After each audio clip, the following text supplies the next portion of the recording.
Bonsoir à toutes et à tous. C'est un plaisir d'être avec vous pour votre journal de ce jeudi 17 avril. Voici les principales informations que nous allons développer.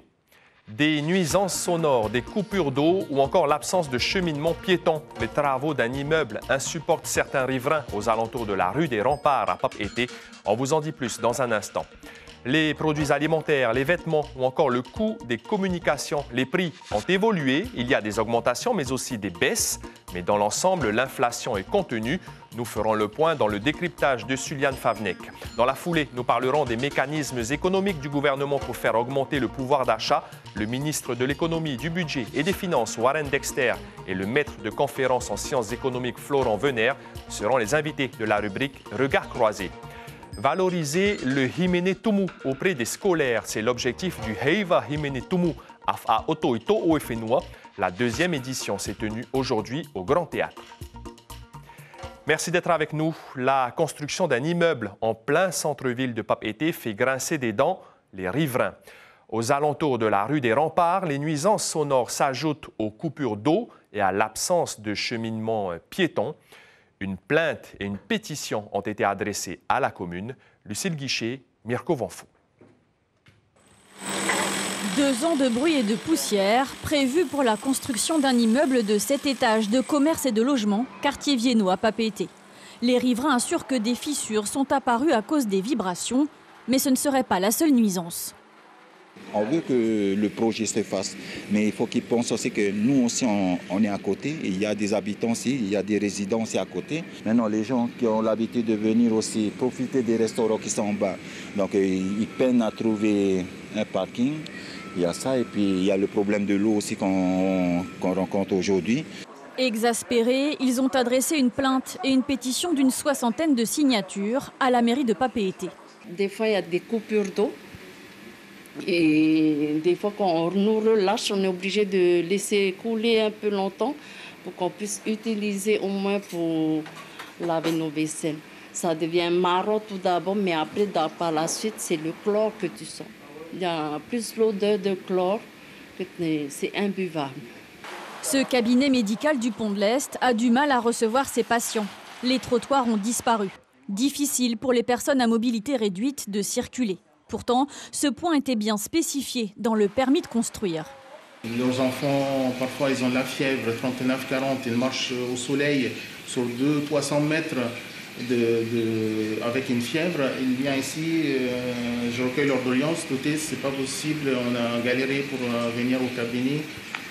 Et ça me désole parce qu'en fait, on ne doit pas faire souffrir quelqu'un malade davantage. Jointe par téléphone, la société Boyer, en charge du gros œuvre, assure être conforme à la demande de son client, la CPS. La CPS, de son côté, n'a pas donné suite à nos demandes d'interview.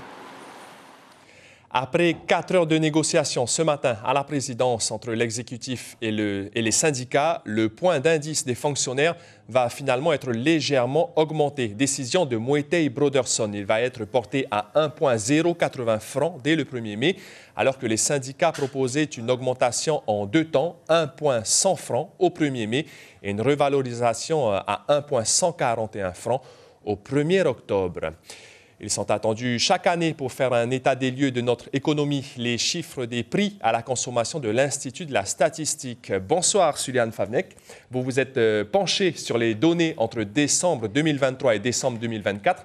Que faut-il retenir? Oui, tout à fait, Marouki. Alors, la première donnée à retenir, eh bien, ce sont les prix à la consommation qui ont augmenté en l'espace d'un an à 1,4% en plus. Et c'est plus 12,2% en l'espace de 4 ans. Alors, regardons ça d'un petit peu plus près. Effectivement, les tarifs qui ont augmenté, eh bien, ce sont ce qu'on appelle les autres biens et services, par exemple, tout ce qui est assurance, plus 6,4, mais aussi tout ce qui est logement, eau, électricité, plus 2,4. Et pareil également pour tout ce qui est hôtellerie, café, restauration, plus 2,4. Alors c'est important. Pourquoi? Eh bien parce que cela représente 35% du budget des familles marocaines. Il y a aussi, Suliane, des prix qui augmentent toujours, certes, mais moins que les années précédentes. Oui, c'est un petit peu la bonne nouvelle, hein, effectivement. Et ce sont principalement les produits de l'alimentation. Regardez, en 2023, plus 0,6. Eh bien, en 2024, c'est plus 0,2. Alors, regardons là aussi un petit peu plus précisément. Les viandes, par exemple, ont baissé.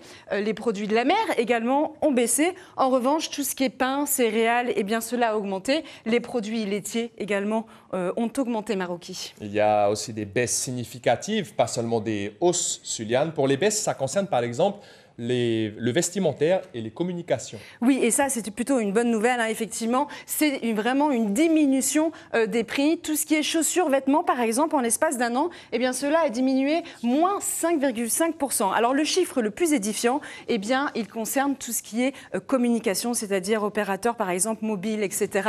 Grâce à la concurrence, eh bien, cela a baissé en l'espace de 4 ans de moins 47,6%. Alors, reprenons un petit peu une vision plus large et pour savoir un petit peu où se situe la Polynésie par rapport au reste du monde.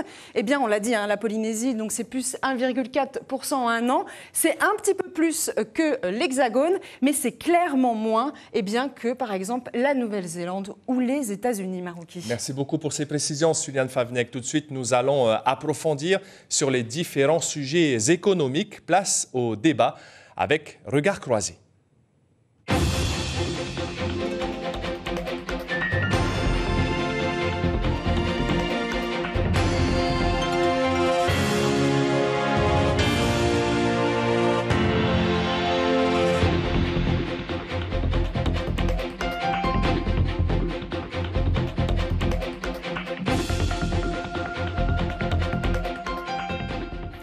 Et pour cette rubrique donc, de Regard croisé, nous recevons Warren Dexter, ministre de l'économie, du budget et des finances, et Florent Venner, maître de conférence en sciences économiques. Bonsoir à tous les deux. Bonsoir. Merci d'avoir répondu favorablement à notre invitation. Première question avec vous, monsieur le ministre. 1000 prêts à taux zéro ont été annoncés par Moetai Broderson. Comment est-ce que ce dispositif va être mis en place? Qui pourra en bénéficier? Et est-ce que les banques approuvent? C'est un dossier qui est porté par le ministre en charge du logement, Orehoumana Teururei. Je n'ai pas tous les détails, mais ce que je sais, c'est que c'est effectivement accessible aux ménages à faible revenu, je crois que jusqu'à 4 fois le SMIC, et jusqu'à près de 12 millions, les taux d'intérêt en fait, sont pris en charge par le pays indirectement par le biais d'un dispositif fiscal. L'enveloppe consacrée par le pays, elle s'élèverait à combien total? Eh bien, si on tient compte de l'enveloppe fiscale, ce serait de l'ordre de 400 millions par an. Est-ce qu'il est juste, Florent Venner, de parler de prêts à taux zéro? Est-ce que c'est vraiment possible de payer des prêts sans intérêt? En fait, oui, l'idée, c'est que c'est le pays qui va prendre en charge les intérêts, mais c'est jamais les intérêts complets sur l'achat. D'ailleurs, le ministre vient d'expliquer que ça serait plafonné apparemment jusqu'à 12 millions. Donc, si on achète, par exemple, un bien qui fait 30 millions, on paiera les intérêts complets sur 18 millions et on ne les paiera pas sur 12 millions. Au passage, il faudra quand même débourser les 30 millions pour acheter le bien en question, hein. Donc, ce n'est pas une aide des foyers les plus nécessiteux, hein, ce prêt à taux zéro. Donc ça, c'est pour les familles modestes, donc Warren Dexter. Mais est-ce qu'il y a une réflexion peut-être sur la taxe à la plus-value, à la revente d'un bien immobilier pour peut-être faire chuter les prix? Est-ce que vous y réfléchissez ou pas du tout? Pour l'instant, ce n'est pas à l'ordre du jour parce qu'on s'est aperçu quand même que depuis que le taux de cette taxe a été augmenté par l'ancien gouvernement, ça a pas mal contenu la spéculation immobilière. C'est une taxe qui a été mise en place pour contenir la spéculation immobilière, c'est-à-dire des gens qui font profession d'acheter pour le vendre plus cher. Et depuis qu'on a mis en place cette taxe, depuis qu'elle a été augmentée à 50%, je crois que c'est en 2021, on a remarqué que le ralentissement de la spéculation immobilière et donc un abaissement même des recettes de cet impôt, parce que justement, les spéculateurs ne sont plus là pour la payer. Mais il y a des propriétaires aussi qui hésitent à revendre aussi leurs biens pour éviter de payer cette taxe aussi.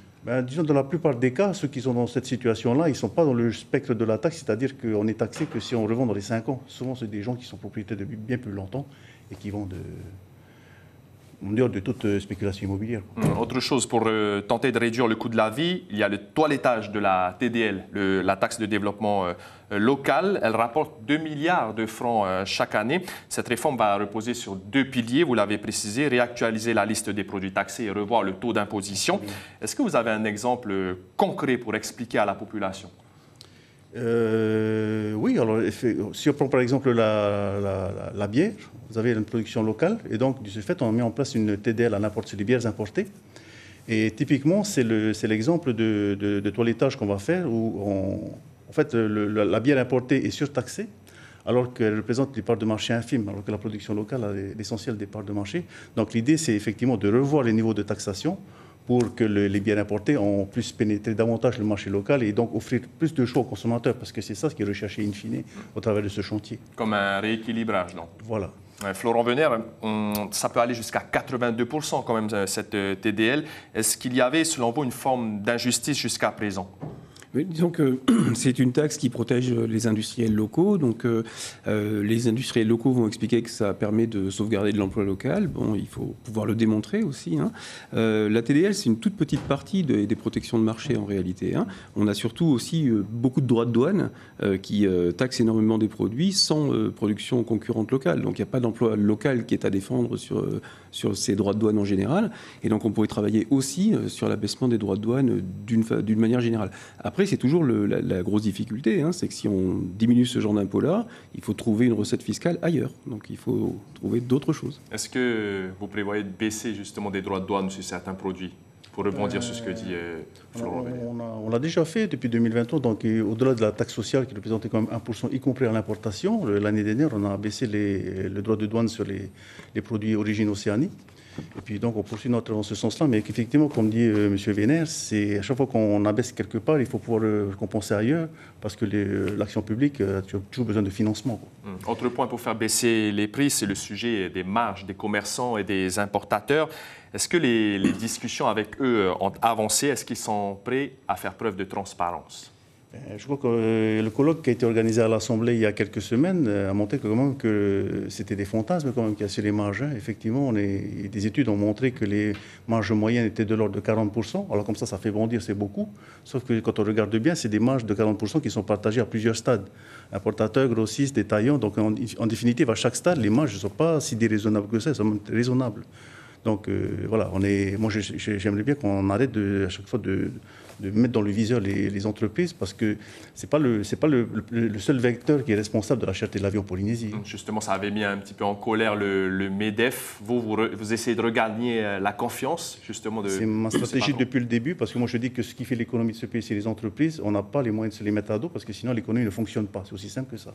Par contre, Florent Venner, est-ce que communiquer les marges à l'autorité polynésienne de la concurrence, il faut le faire d'après vous? Non, c'est une très mauvaise idée. C'est absolument pas à ça que sert l'autorité de la concurrence. Les marges, elles s'autorégulent, en fait, s'il y a suffisamment de concurrence sur les marchés. Je n'ai aucun intérêt à faire une marge énorme si mon concurrent, lui, fait une marge raisonnable, puisque le consommateur polynésien n'est pas stupide et il ira acheter le produit chez celui qui fait une marge raisonnable. Donc, en fait, le véritable problème, c'est celui-là. Si jamais on avait des grosses marges partout, faites par tous les opérateurs, ça signifierait qu'il y a une entente entre les opérateurs. Et ça, c'est le boulot de l'autorité de la concurrence. Donc, que l'autorité de la concurrence se recentre sur les pratiques anticoncurrentielles, c'est son travail, mais par contre, pas du tout un travail de contrôle des prix, des marges, et encore moins des prix de transfert, c'est-à-dire des prix de rachat interne groupe. Ça ne la regarde absolument pas. S'il y a une pratique anticoncurrentielle, qu'elle ouvre un dossier PAC et qu'elle fasse l'analyse du dossier PAC. Monsieur le ministre, parmi la vingtaine de mesures, on va dire, économiques annoncées, le gouvernement prévoit aussi de compenser le fret maritime et aérien. Est-ce qu'on peut en savoir plus sur cette mesure? Moïté Broderson a parlé de prise en charge partielle. C'est-à-dire? Ça fait l'objet ça fait partie de la réforme des PPN. Aujourd'hui, les PPN, on considère que ça n'a pas un effet bénéfique sur l'inflation, parce que les marges que l'on comprime sur une partie des produits, les entreprises en fait ont tendance à surmarger sur les produits pour compenser. Donc l'idée, c'est effectivement peut-être de lisser davantage la politique des marges au sein des magasins, et ensuite de négocier avec les commerçants à prix remisé, mais pour les personnes qui en ont le plus besoin. Donc ça répond à la politique générale du gouvernement, qui est de réorienter les aides vers ceux qui en ont le plus besoin. Donc on va donner une finalité beaucoup plus sociale au PPN, et on va garantir tout ça, une baisse de prix, effectivement, par la prise en charge du fret maritime uniquement sur la partie PPN, c'est-à-dire pas sur toutes les marges. D'accord. Ça représente un volume de 18 milliards de chiffre d'affaires d'importation CAF-PPN, donc c'est lesquels on va prendre en charge le fret qui représente à peu près 10%. Autre question, les mesures prises par Donald Trump, certes suspendues pour les 90 prochains jours sur les droits de douane, est-ce que ça vous inquiète en tant que ministre de l'économie? Je dirais que il inquiète le monde entier. C'est vraiment pas le genre de choses qu'il faut faire, parce que quand on fait peur aux entreprises, elles investissent plus, elles n'embauchent plus. Et je pense que tout ce qu'il a réussi à faire, ça a provoqué une situation d'attentisme, pas seulement en Polynésie, mais partout dans le monde. Bon. Et la Chine aussi qui répond. Est-ce que ça aussi, ça a des conséquences sur notre économie? Très certainement qu'à rebours, ça pourrait avoir un effet inflationniste reste chez nous au travers de nos approvisionnements, quand on sait que la plupart de ce qu'on consomme, c'est importé, c'est pas produit localement. Oui. Quelles pourraient être, d'après vous, Florent Revenir, les conséquences sur l'économie? Est-ce que, par exemple, les exportations de poissons pourraient être impactées, par exemple? L'exportation de poissons, c'est un petit peu un faux problème, parce que c'est vrai que ça représente de l'ordre de 2 milliards, donc c'est très peu. La réalité, c'est qu'on fait surtout une centaine de milliards de dépenses des touristes en Polynésie, et dont la majorité sont des touristes américains. Donc si Donald Trump s'entête sur des droits de douane comme ça massifs, et rentre dans une guerre commerciale, notamment avec la Chine, on va avoir des problèmes d'inflation aux États-Unis, et puis après des problèmes de récession dans un deuxième temps. Donc c'est ça la difficulté, en fait. Hein. Et on sait très bien que si les États-Unis sont touchés, ça va se répercuter après sur l'ensemble de la planète. Hein. Donc nous, on sera typiquement touchés par la baisse du tourisme américain. Quoi. Il y a une guerre vraiment économique entre l'Union européenne, la Chine, les États-Unis, mais pour notre petite économie polynésienne, est-ce que les effets ne seront pas multipliés? Les effets seront les mêmes que pour tout le monde, en fait. Hein. C'est-à-dire que la vraie difficulté, c'est qu'on va tous pâtir d'une guerre commerciale. Donc c'est pour ça que pour l'instant, l'Europe ne réagit pas aussi fortement que la Chine, et c'est plutôt une bonne solution. Hein. C'est pas parce que quelqu'un se tire une balle dans le pied qu'on est obligé de faire la même chose. Hein. Donc ce que fait Donald Trump, c'est une erreur. Économiquement, c'est une erreur. Espérons qu'il retrouve un petit peu de bon sens, je dirais. On voit bien qu'il y a un certain nombre de conseillers, un certain nombre de pressions qu'il subit. Donc à chaque fois, il y a une petite machine arrière et puis un petit pas sur le côté. Bon, on va voir ce que ça va donner. Pour l'instant, la situation n'est pas figée. Donc c'est très difficile de faire des pronostics tant qu'on n'aura pas la décision finale de Donald Trump. Monsieur le ministre, donc vous l'avez dit, le mois dernier, vous l'avez évoqué, le colloque donc, sur la vie chère avec plusieurs conclusions. À la suite de ces conclusions, qu'est-ce que va faire l'exécutif? Parce que les acteurs économiques, je l'ai dit, les MEDEF en tête, ont vivement critiqué la synthèse de ce colloque. Mais est-ce que vous allez retenir quand même certaines propositions ou pas du tout? C'est difficile à dire parce que c'est un dossier qui, je crois, doit être porté par l'Assemblée. Le président Giros a dit qu'il allait nous associer à la mise en œuvre de ces mesures. Et puis, voilà, au moment voulu, on va regarder ça dans le détail. Oui. Est-ce que le dialogue passe bien, justement, avec l'Assemblée, avec le président Giros? Il n'y a pas de souci. Ça passe bien. Après, il faudra qu'on tombe d'accord sur les mesures que l'on veut prioriser parmi... Je pense qu'il y a certainement des mesures qui sont bonnes à prendre dans le colloque. Hein. Par exemple je pense par exemple aux sanctions renforcées sur les sociétés qui ne publient pas leurs comptes sociaux. Ça, c'est vrai que c'est un vrai souci. Vous avez des sociétés qui sont disciplinées et d'autres qui ne le font pas délibérément et qui préfèrent payer l'amende. Donc ça, c'est le genre de mesures qu'on peut... Mais c'est des mesures qui, comment dire, de toute façon, si elles sont mises en œuvre, l'effet baissier sur les prix ne se fera éventuellement qu'à long terme. Ce n'est pas des mesures à effet immédiat comme qu'on va proposer, par exemple, au travers de la réforme des PPN. Aujourd'hui, il y a eu des discussions entre les syndicats et le président. Le point d'indice a légèrement augmenté, 1,080. Est-ce que vous, en tant que ministre de l'économie, vous avez une petite remarque à faire sur ce... C'est sûr que ça ne m'arrange pas parce que ça va engendrer, je crois, près d'1 milliard de masse salariale supplémentaire dans mon budget.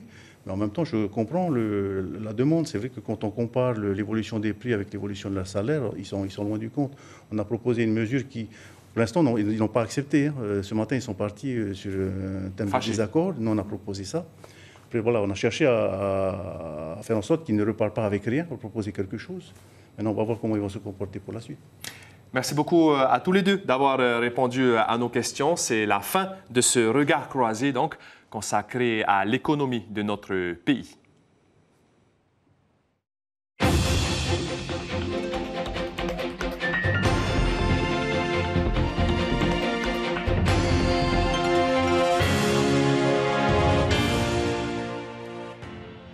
Elle fait partie de l'histoire de notre Fénois, la guerre franco-tahitienne qui a eu lieu entre 1844 et 1847, un conflit qui a opposé le royaume de France au royaume de Tahiti et ses alliés dans l'archipel de la Société. Une bataille sanglante avait eu lieu le 17 avril 1844 dans le district de Mahaena. Ce matin, une commémoration a eu lieu en présence d'une trentaine de personnes, dont Joinville Pomaré, qui a initié cette cérémonie pour la première fois en 2010. Aujourd'hui, Hinarori Apito a repris le flambeau de l'organisation. On l'écoute au micro de Marcel Bonneau. En allant en quête de mon histoire, je me suis rendu compte qu'ici, à Mahaena, sur la commune là où je suis née et j'ai grandi, il y avait une belle histoire. Enfin, une belle histoire, ça fait quand même mal, mais il y avait une grande histoire ici à Mahaena. Et j'ai constaté que ma génération à moi et nos futures générations, ils ignorent de l'histoire qui s'est passée ici à Mahena. D'où ça m'est venu d'organiser cette cérémonie, d'abord en mémoire de nos ancêtres, et aussi de partager notre histoire, de partager notre culture et notre identité. Et voilà, le but de cette cérémonie, c'est de faire passer aussi un message à ma génération, à moi et à nos futures générations, de ne pas oublier d'où l'on vient, ne pas oublier notre identité, notre culture. Et il ne faut pas oublier aussi que tout ce que nos Tupuna ont fait pour nous, pour qu'aujourd'hui on soit toujours sur notre terre. Et c'est normal, et j'estime que c'est normal de notre part de commémorer quand même leur mémoire. Les lauréats de la deuxième édition du Heiva Himene Tumu Afa Oto Ito Oefenua se sont produits ce matin au Grand Théâtre de la Maison de la Culture. Ce concours de chant destiné aux scolaires a réuni une dizaine d'écoles, collèges, CJA et lycées de Tahiti et de Moorea. Objectif, valoriser la pratique des Himene Tumu en milieu scolaire pour permettre à la jeune génération de se l'approprier. Nicolas Suir, Jérôme Lee.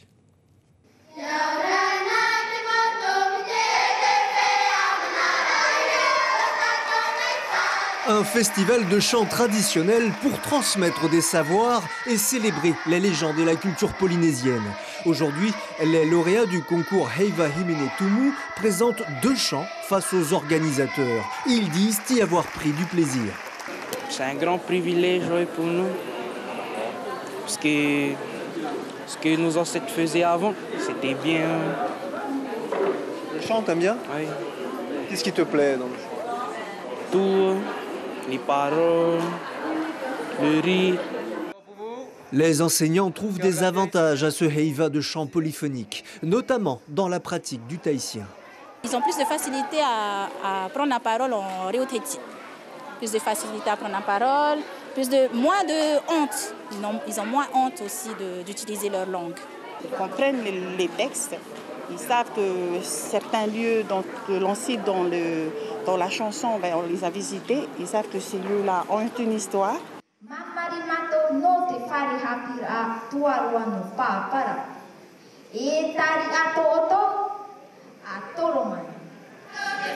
Quant aux organisateurs, ils ont beaucoup apprécié les diverses prestations. C'est quand même une polyphonie, c'est plusieurs voix et puis pas au même moment. C'est le plus difficile qui soit. Et là, il y a une bonne maîtrise.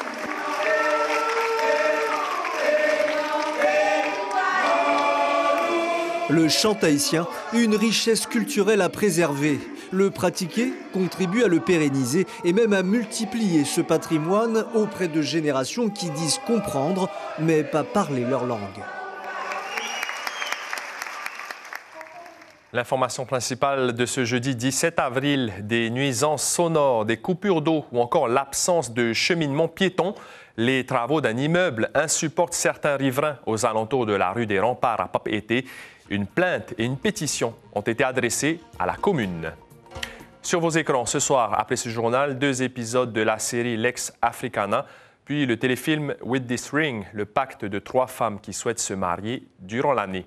C'est la fin de cette édition. C'était un plaisir de vous accompagner durant cette semaine. À partir de demain, retrouvez Cybèle Plichard. Passez un excellent week-end de Pâques et prenez bien soin de vous.